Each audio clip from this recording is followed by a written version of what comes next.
Howdy, my name is Jackson Villagran. I'm here with Lena Velstra. This is for the critical response exercise number 5 for Intro to Sociology 205.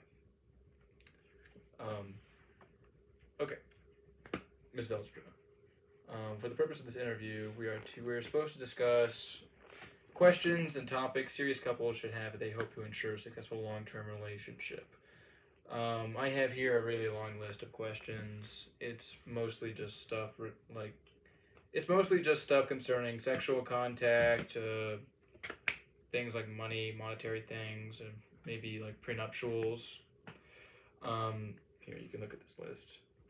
And basically the purpose of this interview is to identify what the line, so to speak, is. As to like when couples should talk about these questions, or if like which and questions, if and when. Yes. Well, I feel like, I mean, first off, it depends on what you're expecting out of your relationship. Like, if you're going into a relationship with if you're starting a relationship with someone with the intent for it to be short term, then, I mean, it's very different than if you're entering a relationship with the intent of like, oh, I'm gonna marry this person someday. Like, if your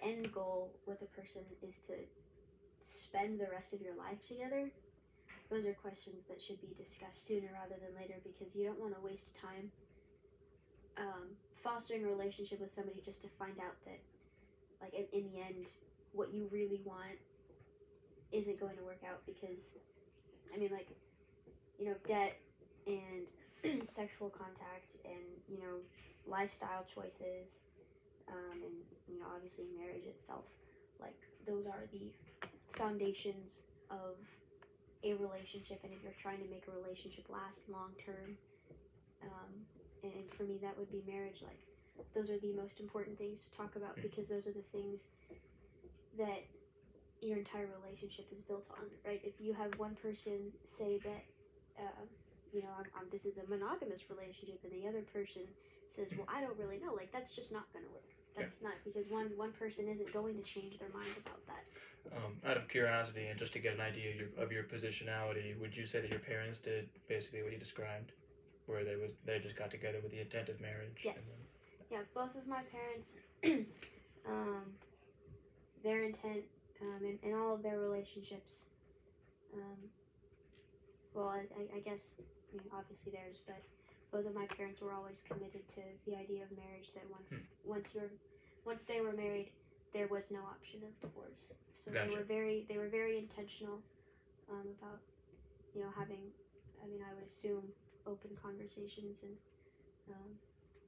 all of that before making that kind of long-standing commitment. Okay. Well, yeah. So in regards to this list of questions, basically, you would say that all of them are comfortable being discussed with your partner? Yes. Well, whether or not it's comfortable, I think, is irrelevant. Well, okay. I take it back.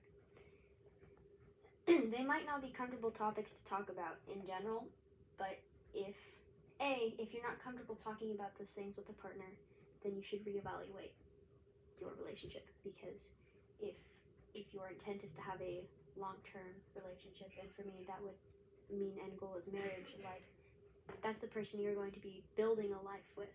You have to be comfortable sharing anything and everything with them. Like, they are now your number one, right? Like that, you know, at certain points in your life, those people are your parents, but there comes a time in your life where that's going to become your partner.